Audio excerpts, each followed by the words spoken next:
Moi ja tervetuloa minun uuteen videoon.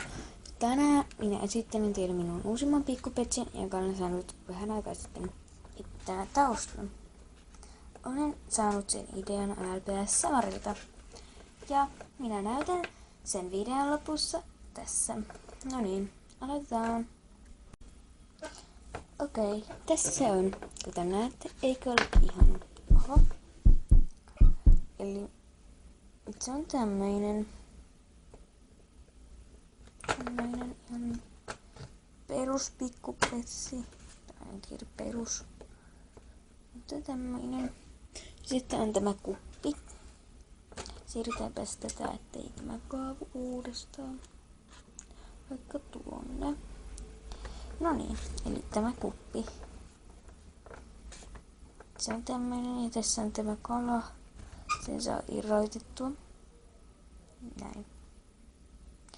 Ja se on tämmöinen kuppi. Ja tän saa myös tälle pikkupetsille. Näytän sen. Se ei mene nyt, mutta odottakaapa hetki. Okei, se näyttää täältä, eli aika hassulta. Mä laitan mieluummin sen tähän kuppiin. Ja tähän se oikeasti varmaan kuuluukin. Tuolla on se reikä. Näin.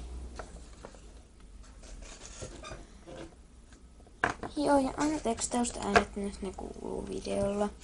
Niin. Eli tässä on LPS Samar. Noin.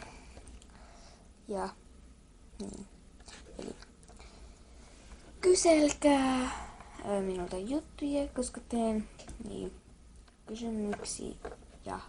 kysymykset ja vastausvideon liikkuetaan. Ja erotelkaa videoita, mutta kyllä minä teen niitä itsekin ihan omasta päästäni, jos keksin jotain.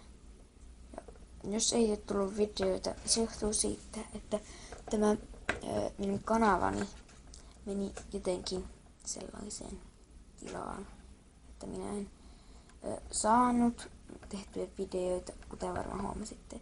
Mutta toivon, että kuitenkin haluatte katsoa vielä tätä kanavaani. No niin. Niin. No. Joo. Eli kyselkää, tykätkää, niin, ehdotelkaa ja tilatkaa, jos mahdollista. Siis ei pakko, en pakota. Jos tykkäätte, niin tilatkaa ihmeessä. No, moikka!